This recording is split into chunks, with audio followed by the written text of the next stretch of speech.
Getting away. Okay, No, no. we're on there, Trying to Mark. get between the seat. Okay, we're good to We're go. good? Yes. Everybody on? Live. Okay, we'll go ahead and call our regular meeting of the Wayne County Board of Education to order. It's 6 o'clock. And if you'll stand, we'll say the pledge. Mark, you care to lead us this evening?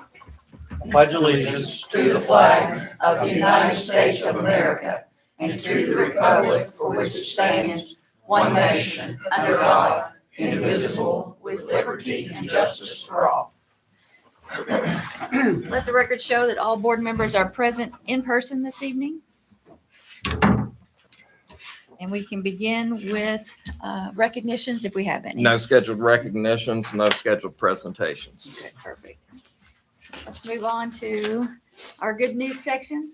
Anyone have any good news to share? Yeah, I wanted to share that Crum Pre-K through 8 has been named a finalist as a exemplary school of practice for the West Virginia Department of Education.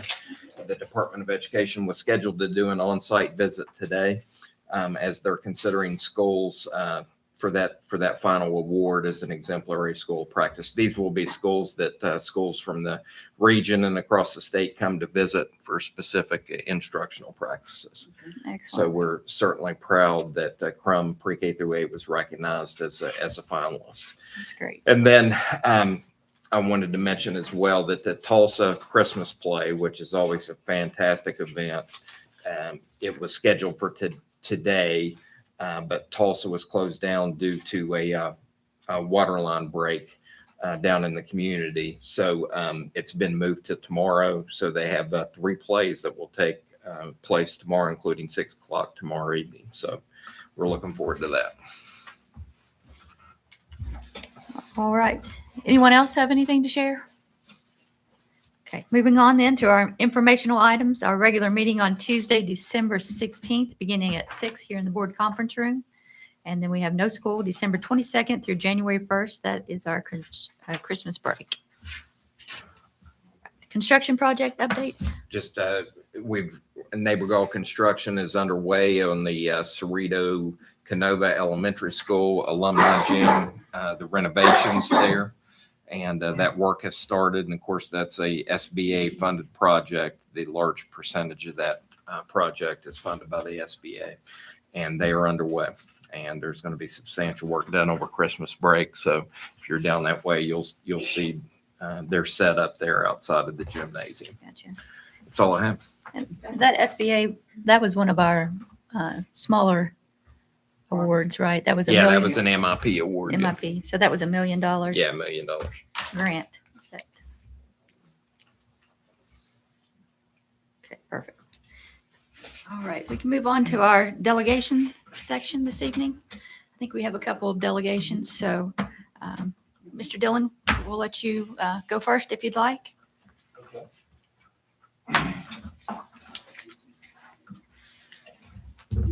And before you get started, I'm sorry, I just want to let you know the rules of the open meeting limit us to 5 minutes per person, and that the board is able to listen and take in notes or any information that we might need to know from you later. We'll give to Mr. Alexander, and he will make contact with you. We're just not allowed to interact or respond at this point. Okay? Okay. Your turn. Well, thank you very much. And thank you for everyone coming out tonight. I am Delegate Dillon, and, I represent District 29, which includes this part of Wayne County, and Dunbo, being right in the center of the district. And for over a year, we've been wrestling with this issue. I know last year when I came and we were starting to have the discussions, I asked the board for a couple of years, a full cycle of the legislature to work on this issue. And we're right in the middle of that. We've gone through one year of the 87th legislature, and we're in the second year currently. So this year, what we've heard most of in terms of discussion from the superintendent is the fact that birth rates are down, and I'm not going to go into the causes and all the contributing factors for birth rates. We've also heard that we have a budget crisis of, I think, about 4.4 million in total. that sounds accurate. But however, Genoa and Dunlop are not responsible for $4.4 million of budget deficit. And we really need to separate out and consider the portion of the financial picture that really applies specifically to Genoa and Dunlop. Now, since I've been coming to these meetings, particularly this year, some people have issued some criticism that I'm not offering enough help.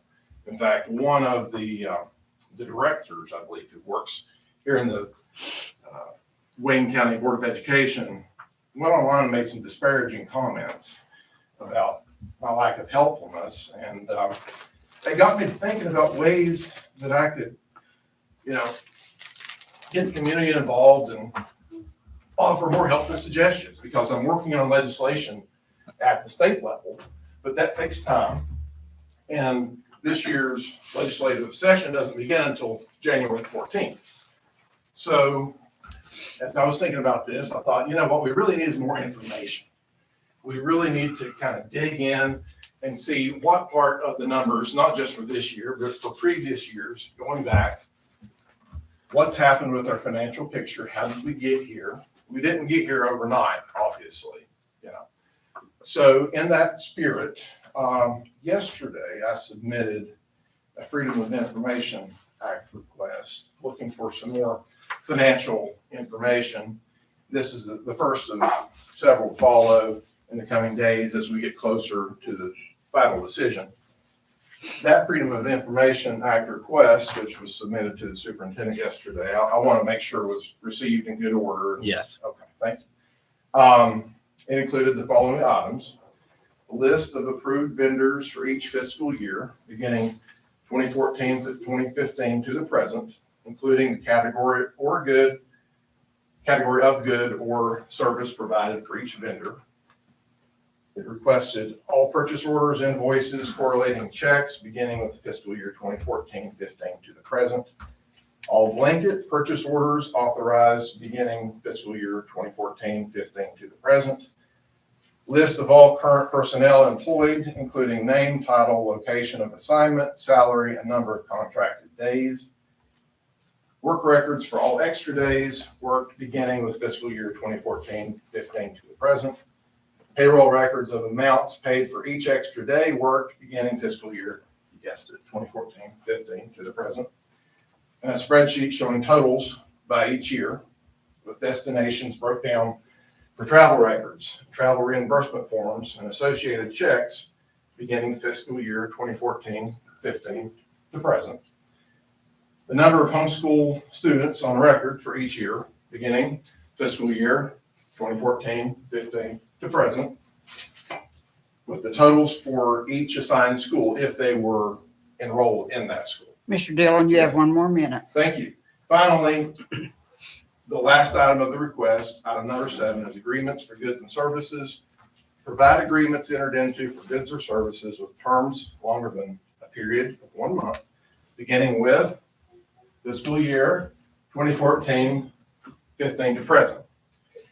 Now, the purpose of this FOIA request, as I say, it is to help you guys as a community. We're looking for solutions, and we can look at this as an adversarial interaction, but I really wouldn't. I would look at it more as a community just trying to help come up with answers.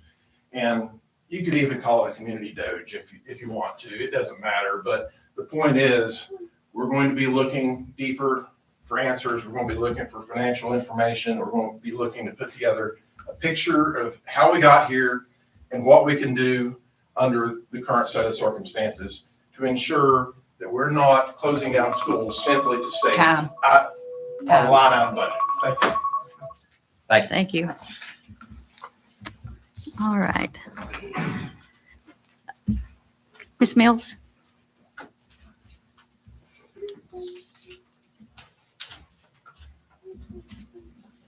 Good evening. I am Kim Mills. I'm the principal at Dunlop Elementary. We have hosted you all several times in our building. And I come to you this evening as the principal of our school and a member of our community. And prior to this evening, we had held 2 informational community meetings that Mr. Alexander is going to talk about later. But one of the things before that, we had also put out a survey to our parents for both communities to fill out if they wanted to. And it is just discussing the importance of community school. And we are asking that you take into consideration consolidation in this evening when he asked that it not just be closure, you also put consolidation on the table. We went through this December 6 years ago. Consolidation was the choice at the time, and we stood and requested that to happen. I think if we had been able to achieve that in 2019, we would not be having the conversations maybe that we're having today. But I've printed for you the results of the survey that we have to date. So I will give you these copies. There's one for each of you, including Mr. Alexander. There is some contact information for people who said you could reach out to them for their comments. And then we will put the survey back out after this evening. We will put it back out to obtain some other comments. If you flip through them, it is just asking how long you've been associated with a community school and what you believe makes them special, and any concerns that you would like or suggestions that you would like for the board to consider. There are 23 responses. I've given you all the responses. Okay. And then it also, if you would like to speak, there's contact information on the back for all of those. But I've gone through them. If you have questions once you've reviewed them, you can reach out to Mr. Alexander. He'll get with me. I can provide you some answers. Also, you can reach me in email. Thank you. Thank you. Thanks, Kim. All right. Is there anyone else that would like to speak before we close our delegation section? Okay. All right. Thank you. Thank you both for speaking this evening. We'll move on to our superintendent reports. Yeah, and your manila folder that's there. I want to go through a few items. First up is the information that we shared at the community meetings at Dunlow and Genoa. And it's a PowerPoint. It's the first slide says Wayne County Schools enrollment and financial context. So I just wanted to briefly share with you the information I shared at both of those meetings. At the bottom of that first page, there is a line graph that shows the trend of the enrollment for Wayne County Schools since 2015, 2016. And you'll see that there were approximately 7,300 students enrolled in 2015, and that number has dropped to approximately 5,700 in 2025, 2026. That's a decrease of about 1,600 students. One of the things that I talked with the principals about is what that 1,600 student decrease represents. If we took the current enrollment of our schools, 1,600 students are the enrollments of 9 different schools combined in the district currently. 1,600 students is the equivalent of today's current enrollment of Dunlow, Genoa, Pritchard Elementary, East Lynn Elementary, Vincent Middle School, Sarita Canova Middle School, Buffalo Middle School, Crum Pre-K through 8, and Lavalette Elementary, just to give you an idea of the type of impact that we're talking about there. Now, in 2015, we were operating 20 buildings. Shortly thereafter, Crum Pre-K through 8 opened up, which closed the Crum Elementary and the Crum Middle School. And then CK Elementary School opened up, which closed Cerrito and Canova Elementary. So we're operating 18 buildings now with that loss of 1,600 students. And that, I think it helps put the financial crunch into perspective. On page 2 is just enrollment trends at the schools that we were talking about, Dunlow and Genoa. At the bottom, you'll see the enrollment numbers from the schools that would receive students if Dunlow and Genoa were closed, and that includes East Lynn, Wayne Elementary, and Crum Pre-K through 8. When you look at Wayne Elementary, you can see that their enrollment was just short of 650 in 2016, and they've dropped to under 500 now. So they're one of the schools that's been significantly impacted. Page 3, Delegate Dillon had mentioned that I had referred to birth rates and death rates. This is from the 2020. This is from the 2020 Vital Statistics Report. I know a lot of times when you talk about declining enrollment, a lot of times Hope Scholarship gets the blame for that, and it's a small piece of that picture. We lost approximately 215 students this year. Went back and checked to see, how much of that was attributable to school choice, and only 30 out of that 215 students was attributable to the Hope Scholarship Program. The rest was just a decline in number of students in the area. And so it just gives you a statistic there. Now that's 1 year. I took a look earlier because at the community meeting, somebody brought up that, this was around the COVID year and the deaths were likely exaggerated during that time. I looked at going back to 2017. There's usually a gap of births and deaths is around 100. There's usually about 100 more deaths than there are births, which speaks to the declining population. At the bottom of page 3, you see the utilization numbers, and I'm talking about the third column over. Those are current utilization numbers for our schools. So the way the state calculates this, they take the number of classrooms in a building. They look at maximum enrollment in each of those class periods and come up with a total number that a building could hold during any one class period. And then you divide that out by the number of students that are actually enrolled in the building, and you see those utilization numbers.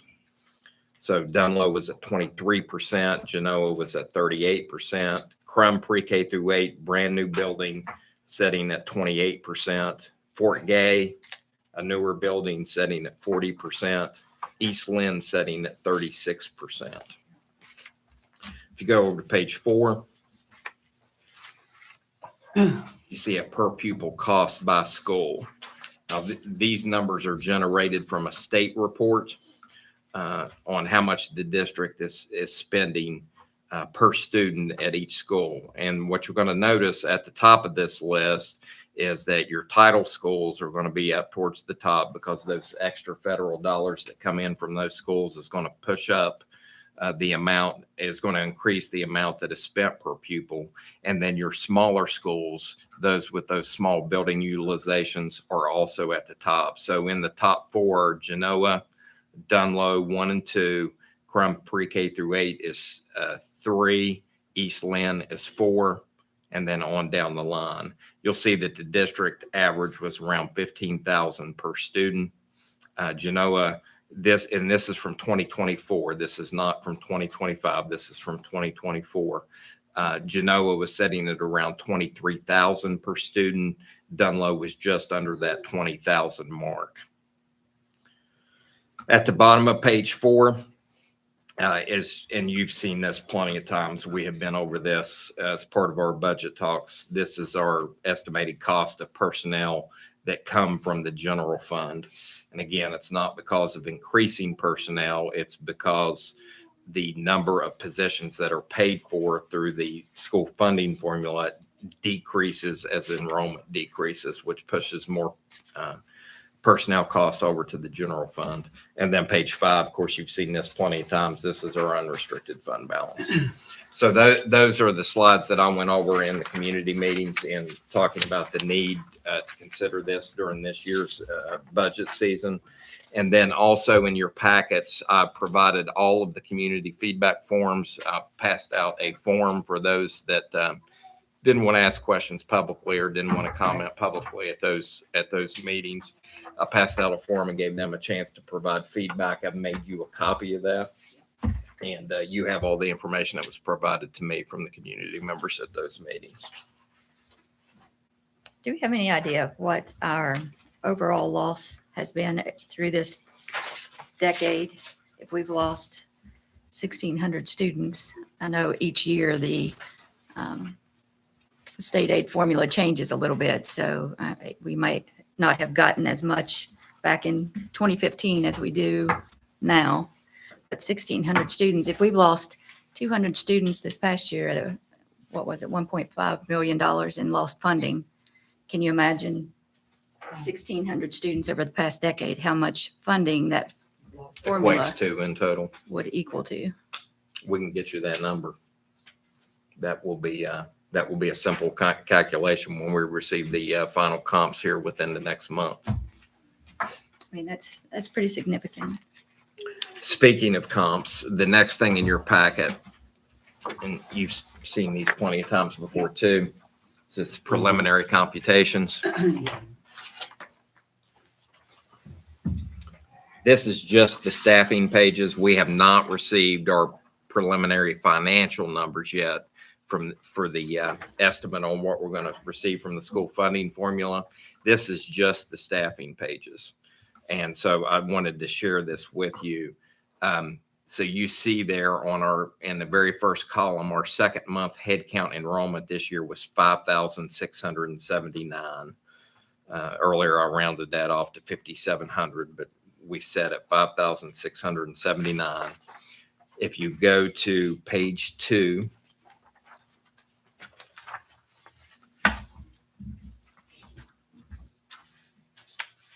in the far right-hand column is the number employed in excess of the school funding formula.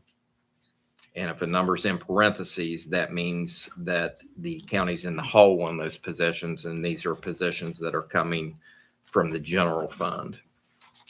So the initial estimate is that we're going to be approximately 62.68 over in teaching positions. Now we're below that. And we cut 25 positions, 27, I think, when all was said and done. Right. And then that number has increased to 62 just because of the loss of enrollment. So we're basically back to where we started, actually a little worse. If you go to the next page, you look at the service personnel data. Again, you're going to go to that far right column.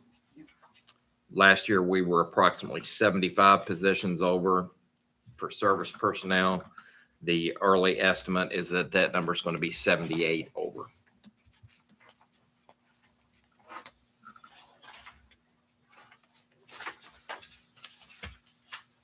You go skip a couple pages back, page 5.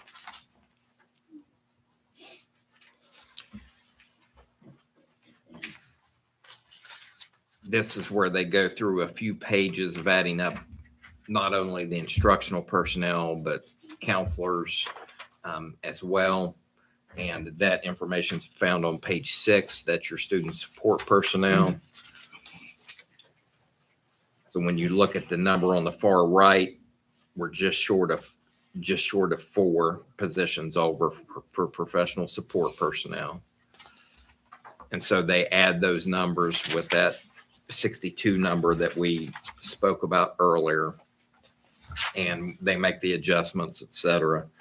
And the final number they have is the next to the last column there to the right. They have a 62.51 over. Now you can go up and down the list. Of course, this lists all 55 counties. And so you can go up and down the list to see the number of positions that are coming out of the general fund for other counties as well.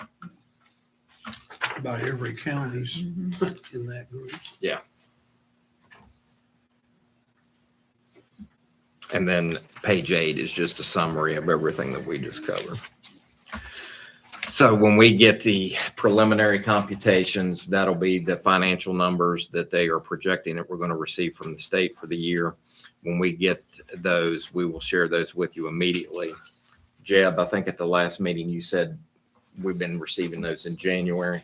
Yeah, they try to come out somewhere in December, but it'll be coming out January.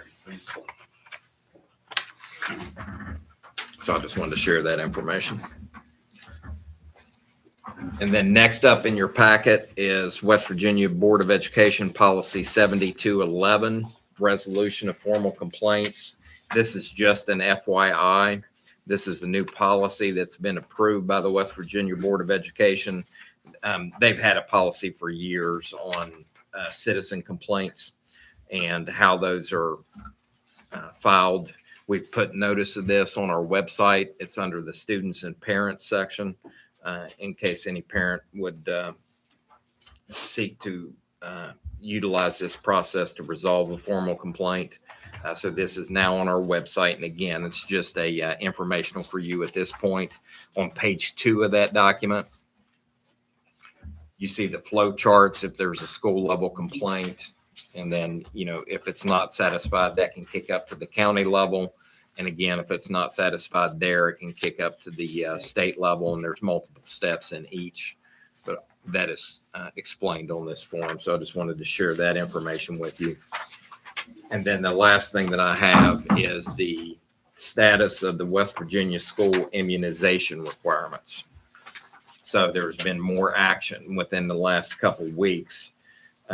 I had sent you notice that the circuit court in Raleigh had Randy, I don't know what the correct term is, but they had prohibited the West Virginia Board of Education from enforcing its vaccination requirements. Yeah, an injunction. And so we had received notice from the state that they had been enjoined and were not going to be enforcing those vaccination requirements. And it was up to each county to determine how they were going to move going forward in consultation with their legal counsel. And then, I don't know, probably within 48 hours, maybe 72 hours, the Supreme Court of West Virginia stepped in and put the Raleigh County Circuit Court's order on hold. And so we're right back to where we are. So this is a statement from the West Virginia Board of Education. It says, in light of the West Virginia Supreme Court stay of the class certification order and the permanent injunction order entered in Raleigh County Circuit Court, the West Virginia Board of Education is reinstating its directive to county boards of education not to accept religious exemptions to compulsory vaccination laws. This directive will be in effect until the Supreme Court issues further guidance.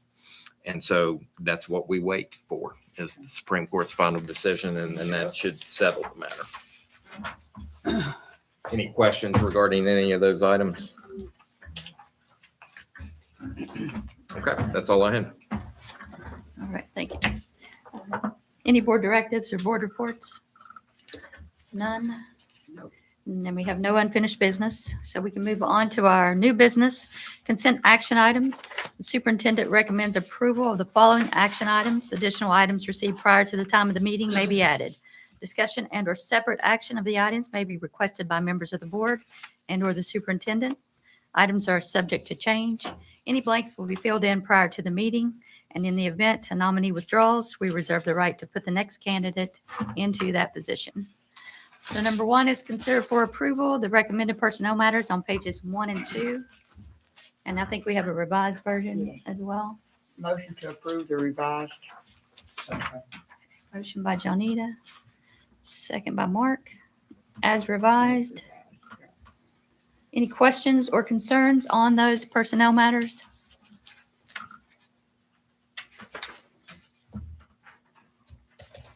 All right. None heard? These red, that's things you pulled, We pulled those off, right. okay.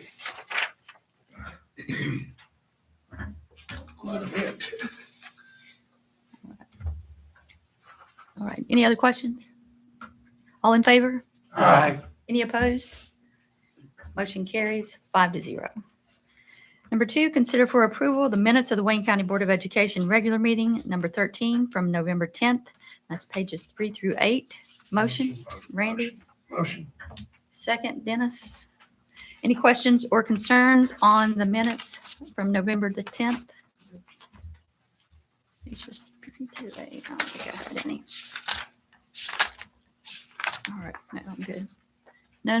None heard? All in favor then? Aye. Any opposed? Motion carries 5-0.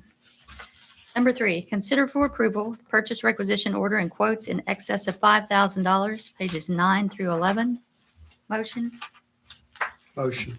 Second. Motion by Randy, second by Dennis. Questions and concerns on those requisitions?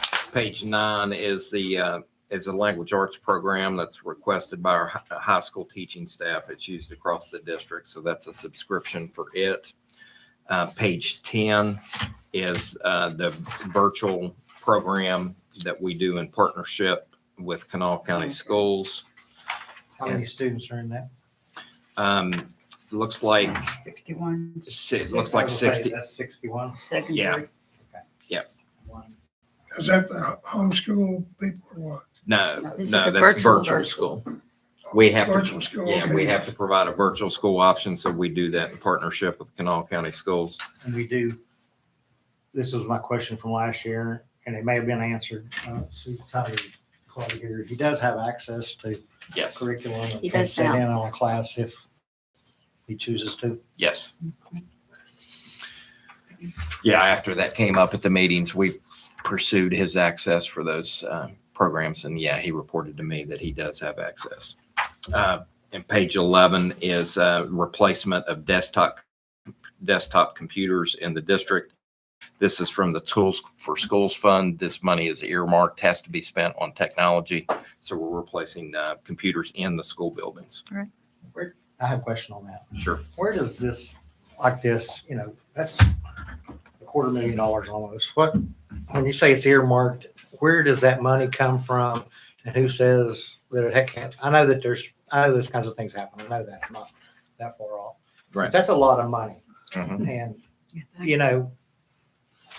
nobody wants my opinion, but I'm going to say that I feel like the computers has been a detriment to the learning process in our schools ever since they came around. Are you talking about the virtual school or what? No, We're this talking is about computers that we're The computers Funding. and kids get. funding for those computers. Yeah. Who makes that decision? I guess that $203,825 has to be spent on computers because that's a lot of money. And that money could be used for a lot of other different things if we had the ability to use that for other things. Some have been mentioned here tonight. Yeah, it has to be spent on technology. I know that. And that comes from the Department of Education, and it's earmarked. The State Department or the State Department, yes.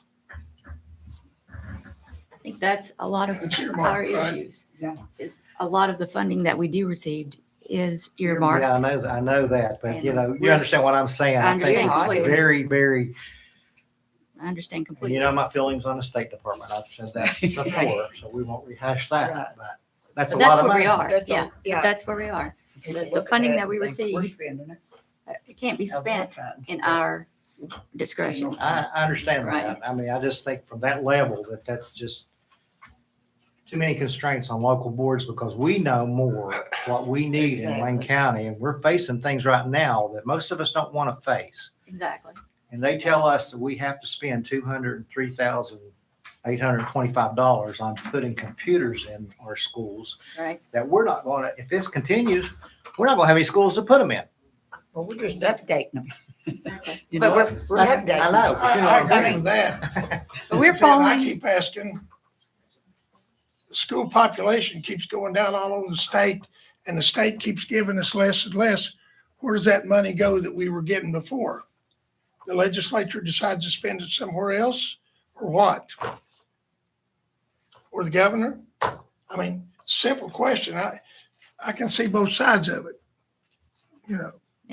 The restrictions we have by the state board and the legislature, and then the lack of any explanation where that money went. How many students did we say we lost since 2015? 1,600. 1,600 students. That's in the millions, isn't it? more than that, I'm sure. What'd they spend it on?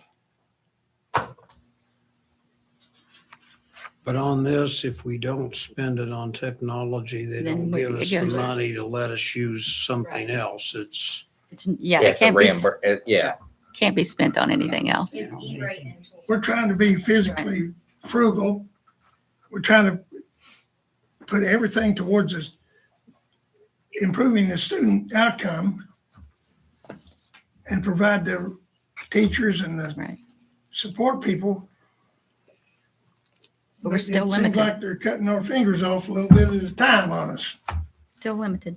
So So, technology, and I'm not against technology, don't get me wrong, I'm not saying that.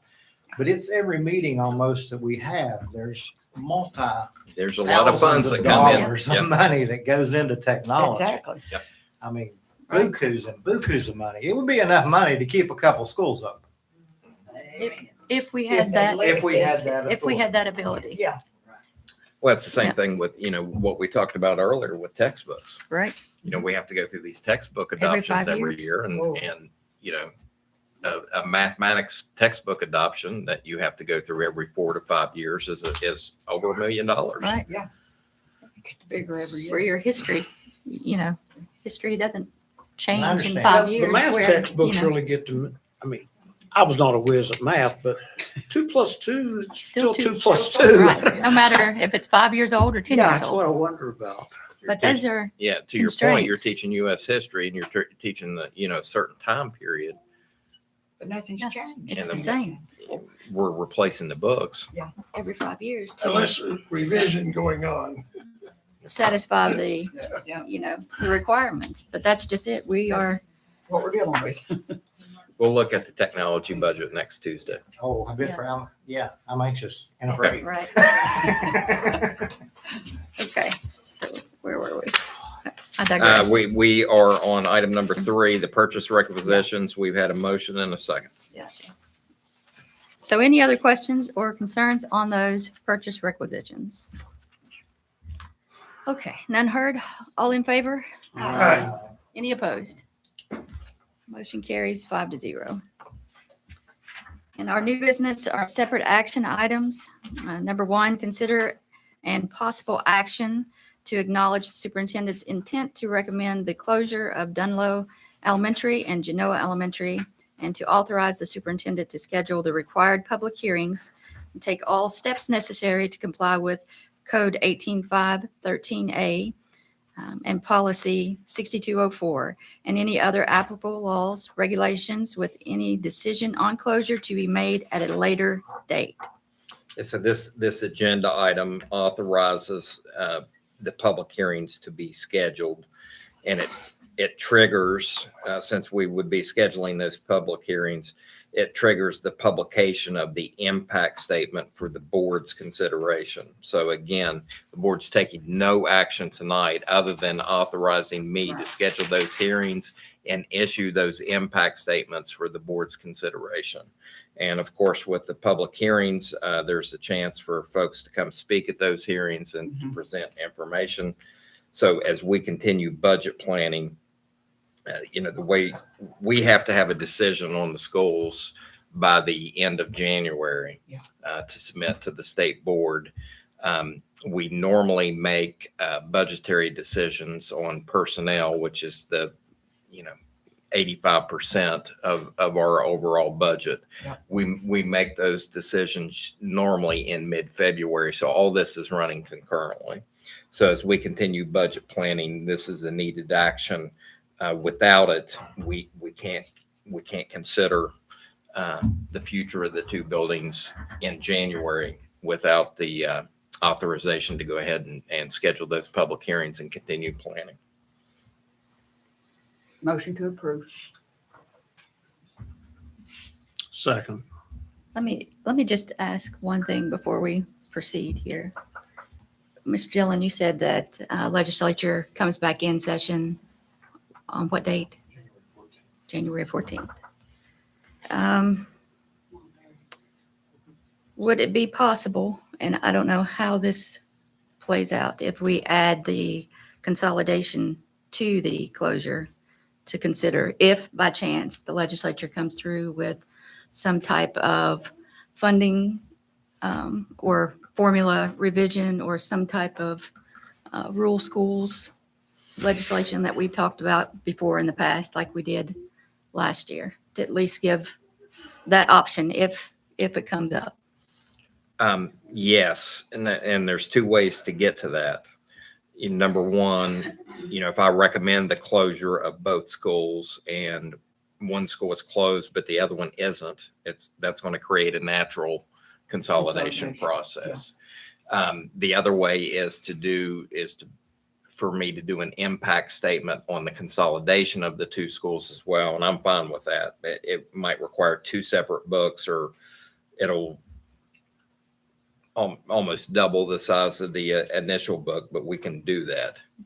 So Okay, you we did. want to look at two impact statements then? I'm thinking if we Does could, that include the impact on the communities? You know, It's- me, I'm for, it's all the same. we Yes. stop these. But Mr. Dillon is correct. We did talk about that last year. I'm still not in any way in favor of closing any schools. I right now, understand. but I don't think any of us position are. we're in buddy. That's not, because of our finances. That's right. We understand that. And that's That's I not don't the wanna do point it. Here. nobody sitting here wants to do it. That's obvious. Nobody wants to see this happen. So if there's a possibility that we might have a miracle or a Hail Mary, whatever you want to call it, and Mr. Dillon, like he said, we did talk about this last year. They did ask us to hold on, as long as we could, and we have tried to do that. We are at the point that it is Back's just, on the ball. it's almost impossible. So barring some kind of legislative miracle, we may not have a choice. Now, there's But I'd like to at least give us that option, if we can put that in here with the closure, so that at least that could be an Just option. Backed into the corner because when there were a couple of counties where the state come and took them over because Right, they that's didn't exactly close here. and they had. Exactly. Wrong That county. would happen here if we don't. I wouldn't want that to happen either. And we don't. So, Reflection on us, it's our, Now, but our we have county, our Karen Todd community. doing all this. but It's hurt as far as when we find out when the legislature's done we're gonna anything, need help. is it still gonna be early enough for us to be able to well, make that it may decision or not be, but at least we I can mean, give them, that's what I was wondering. just give them the opportunity to, Because do we that. don't wanna lose that time frame where because we are under Right. the gun as far as our Right. budget and getting our money ready for next year. Absolutely, I understand that. But if there's a possibility, Oh, I agree, but You know, at just least we we could- need to, write it in. but we need to be cautious about the time we take Sure, and how much time we have to make this decision. Right. and because Get there it is from a the time. State Department. Right, there's a time. Well, frame. if the board authorizes me, then I'll start the process of scheduling the hearings. I had provided you with a draft timeline, so we would be looking at scheduling the hearings about the third week of January. We have to do hearings in any school that would be impacted. That includes receiving students. Oh, gosh. So there will be, Five schools. there would be hearings at multiple schools. With the consolidation, Missy, I see another can of worms being opened. Well, let's work with this. Close one Let's- school.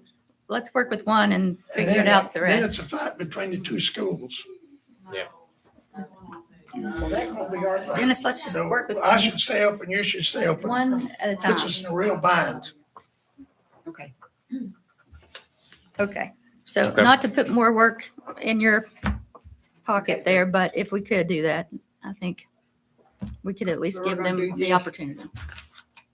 Or So consolidate. it'd be, It's yes, gonna be in this. So we're going to do impact statements for closure and/or consolidation. Okay. and or. And/or. Okay, is everyone clear on what we're voting for here? This is not a final. This is just to No. Get our meetings. get our, Who made the motion? all the rules Second? in order. Yeah. Johnita made the motion, Randy made the second. And the final decision will be made at a later date. Yes. Okay, so is everyone clear? Yeah. All right, all in favor? Aye. Aye. I with the stipulation that Any opposed? nothing else gonna happen. Motion carries 5-0. Okay, consideration of administrative prepared draft for legislative recommendations and authorization to transmit on behalf of the board. The concept of these recommendations is selected members of the West Virginia legislature. So moved. Motion by Mark, Second. second by Randy. Randy. So in your separate attachment items that came to you with your agenda, I included some draft legislation that we had talked about in our legislative meeting back in, I think it was October. There were 5 total bills, draft bills, concepts that we had talked about. My recommendation to you would be that we submit, we prioritize and submit 3 of these for our legislators to consider.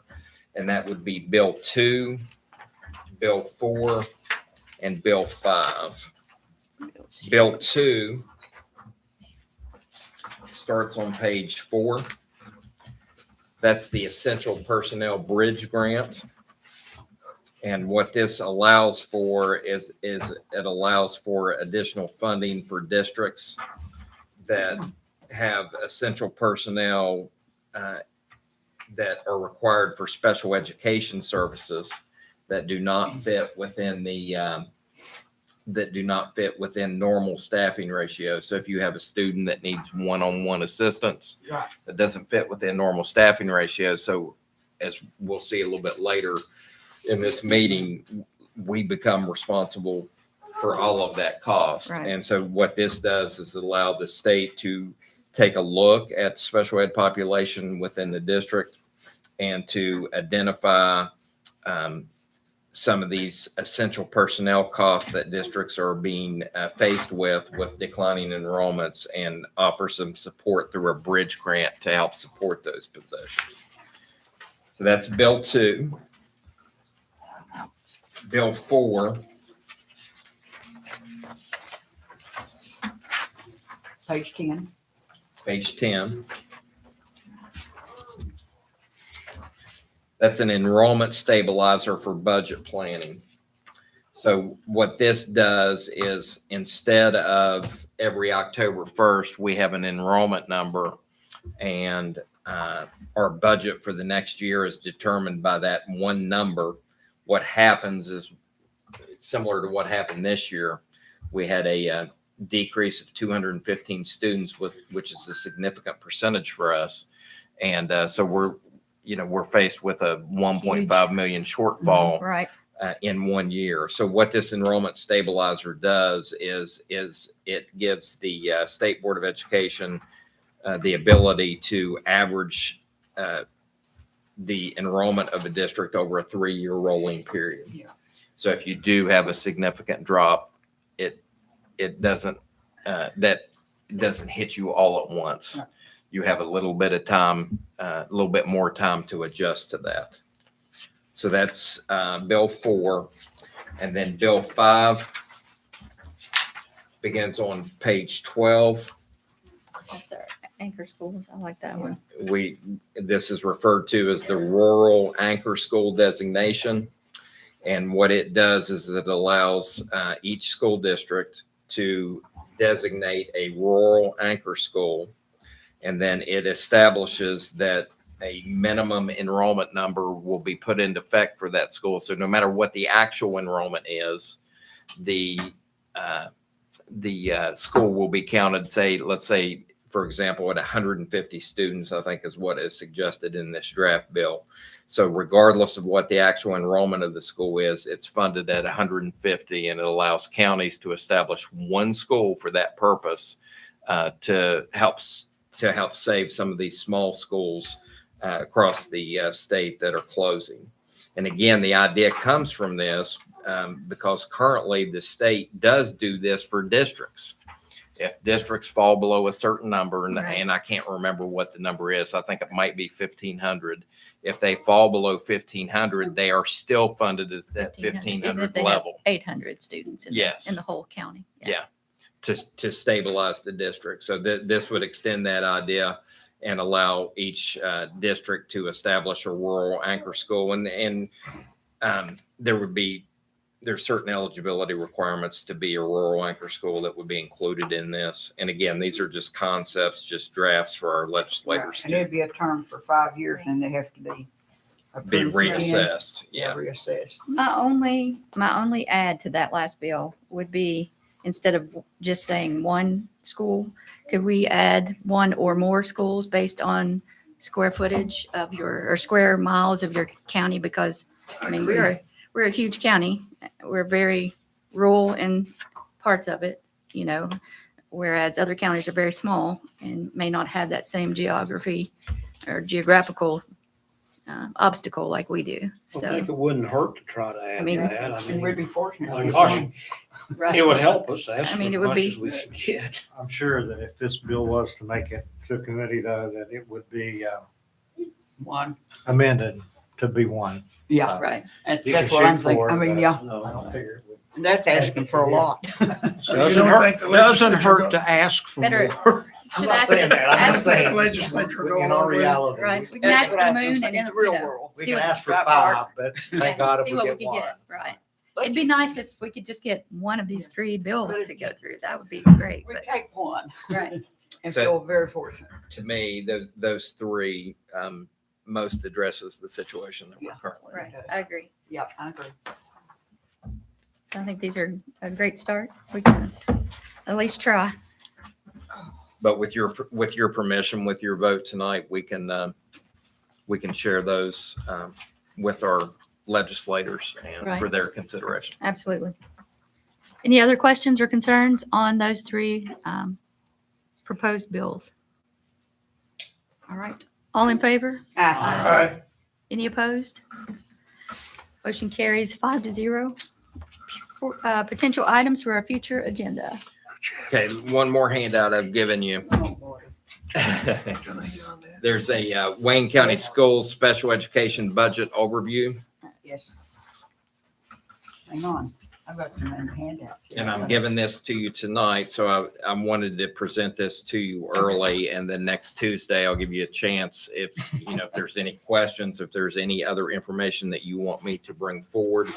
But Mark had mentioned about going through the department's budgets. Yeah. And so this is the first step, is looking at the special education budget. Okay. At Tuesday's meeting, we'll bring to you, we'll look at the technology budget, and we might do another department or two, just so you can see the overall makeup of that budget. So this document is I believe it's 3 to 4 pages, and it outlines all the funding sources that we use to operate our special education budget. And I think you'll really see how that bridge grant that we were talking about with the proposed Right. legislation would be important. So under item number 1 on the first page, there are 3 funding sources that we access for our special education program. That's IDEA, that's the federal grant. There's a state special education grant that is a much smaller amount. Yeah. And then there's the percentage that comes from local funds. That comes from our budget. Yes. Yeah. 72%. The general fund. Yeah. 72% of our special education budget comes from local general funds. So the budget in total is approximately $7.5 million. $1.9 million is provided by IDEA. That's about 25%. State special education funding is about $162,000, which is about 2%. And then our local general funds are at 72% at $5.4 million. So the next several items breaks down each of those 3 funding sources. So item number 2, the IDEA grant, that 1.9 million, you see a list of items there and the cost for those items. Now there was a typo there that I caught. And so under those professional development, that amount was 15,000, not 150,000. So, Good to know. So as you look at all those items, what you'll see is that IDEA is heavily personnel driven. Yep. The vast majority of dollars support staff in classrooms. Only a small portion of that can be considered discretionary once the core staffing is covered. Number 3 is our state special education funds. That's much more limited, $162,000. The primary line items out of that budget are out-of-state placements. So if we have a special needs student that needs out-of-state care at a facility, we're responsible for payment for that. And so out-of-state placements are paid for from those state funds. There's general instructional supplies. Those are requests that come from the rooms from our teachers. That's approximately $20,000 a year. And then our gifted teacher is paid out of those funds as well. Going down to item number 4, this is where you get into the local general fund. And you'll see $5.4 million of expenditures there, which is what's referred to here as the backbone of the program. Major costs are personnel, professional and service salaries. You have substitute cost and supplemental pay when we have aides riding buses, that type of thing. That's supplemental pay that occurs on a daily basis. Employee benefits and statutory costs that are tied to that personnel funding. Health insurance is at $1.4 million a year. Dental is about $133,000. Social Security is $500,000 a year. Retirement is over $500,000 a year. The OPEB, which that's the unfunded liability, workers' compensation, unemployment related items, is up above 1.5 million per year. So the general fund spending is dominated by fixed personnel and benefit obligations. Quick question, if you don't mind. Sure. Which one of these items does the director come from? I mean, I noticed that was like $110,000. Which one of those, where does that come from? What funding source? General. The general fund, along with the Elementary or the diagnosticians. Diagnosticians, specialists, supervisors. All of those positions that are there in that department. I think they come out of a different fund, don't they? Do Jim? they all come? That's my question. I say general fund. All of them come out of general fund. Do you know how much, can you get me how much that would be as combined? Did you get one of the certified lists? Did we give you one of those Yeah, yet? you got one. With, the other day with Yeah. the 11 by 17 thing? Yeah. I did, so I'll go through there and check It's- off it's- the Yeah, 'cause ones. it's Funding special sources. ed department. And the But I glanced over it. yeah, we'll get you a summary. Yeah, we can do, but if you want to look at it before then, That's fine. Yeah. it's there. I did pull them out because I didn't know where it came from. Yeah. When those are Yeah. just listed with salaries. I was just going to say, if you wanted to look at it before it got to you, Okay. that you do have that. Item number 5 just gives you a system-wide view of how those funds are used. So again, you got your personnel, your benefits cost. You have some contracted and specialized services, BCBA, behavior supports, evaluations, diagnostics, out of district, out of state placements, excuse me. Instructional materials, PD, transportation, and indirect cost. But it's overwhelmingly about people and the benefits attached to them, And these- which is where that bridge grant would be Right. helpful. And the reason it would be helpful is because these are mandated positions that we have to have.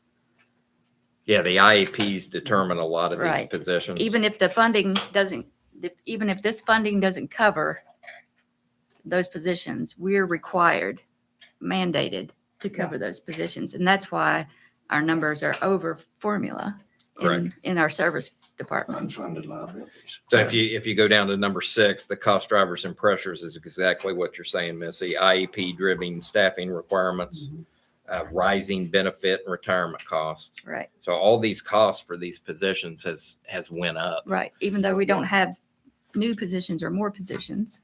Yeah. It's, And we just received overall cost. notification, we're going to receive, Jeb, 3% increase in the PEIA costs. So, individual, Employer and the employee. Yeah. And also, the spouse is gonna go up also. so employees are hit with that cost, but the employers are hit with that cost too. So we're going to go up 3% on that for next year's budget. 3% on $1.4 million is not just change in your pocket. No. So as we move forward, what we'll be looking at is maximizing allowable expenditures through that IDEA. Now, again, a significant percentage of that, I think it's something like 92% is tied to personnel cost. So there's not much wiggle room there. But one of the things that we've talked about, we can receive Medicaid reimbursement for some of the services that our employees provide. Right. Now, if they're listed as being funded out of IDEA, you can't can't. claim that. Right. So one of the things that we're going to look at is the possibility of doing some split coding where we have more people that are listed in the IDEA, but a percentage of their salary is paid and not all of it, where we can still claim some of that Medicaid funding to try to Reimbursement. raise some revenue through it. And so those are things that we'll be looking at, but that's your first summary there. And again, I'll have this on the agenda next week for any questions that you have or any further information that you want. I have another quick question. If you Thanks, have Colin. time. You may not know the answer, but if you recall, whenever I requested this and we were talking about that contracted service that we were dealing with, it was like a outside $40-some thousand contracted service, music therapy or something like that. Yeah. I think it's what it was. Yeah. What, you might be able to answer this, Jack. Which one of those funds does that come out of? Does that also come out of the local fund? I'm not for sure. So we'll pull that for you next week. We'll pull all the contracts and identify which fund they're coming from. Okay. And that's all I have. Anyone else have any questions or concerns? Thanks for this talk. You're welcome. No. All right. Motion to adjourn. Motion by Johnita, second. Second. Dennis. Dennis is back. All in favor? Aye. Any opposed? Motion carries 5-0. It is 7:02. Thank you all for coming. We appreciate all your comments, and just know that this is not an easy decision, but we'll keep talking about it, and hopefully something will happen for us. Now that the meeting's over, Yes. I know that I've seen some hard copies of bills, and I know that I have some